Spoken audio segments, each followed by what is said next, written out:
Kung gusto nyo ba ng kwento nakakatakot guys, ito para sa inyo. Guys, Yes, para hindi natutulog sa mga gabi na. hindi ganun talaga. Guys, ganito yun. Di pa na 6:30 kasi gigising pa kami ng mama namin. Ganito yun guys. May gumagalang bata rito na nililigaw sa bahay namin. Kasi, abang umihi yung aso namin, wala na aso namin para pinamigay.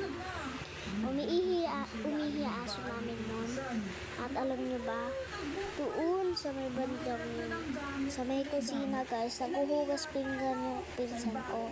Mami ko naman nakatayo doon sa pinaka, sa may red na kurtina, doon yung CR namin. Sabi, tumingin daw sa CR, kahit wala naman, nandun pinsan ko. Kala ko tatawagin, sabi, Abyang, bago na yung dyan, yung pamunas dyan, punasan mo na, may pamunas kasi doon na pwede papunas sa iye.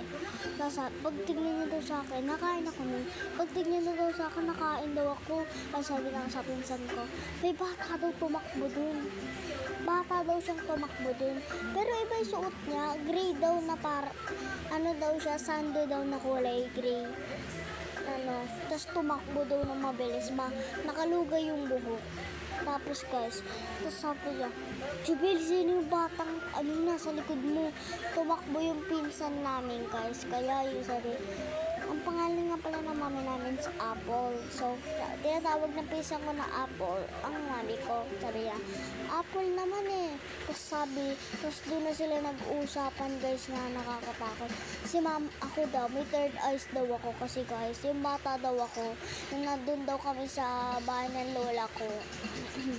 Meron na ako sabi, sinarado yung pinto, may kurtina doon guys, malapit daw sa may pintuan guys.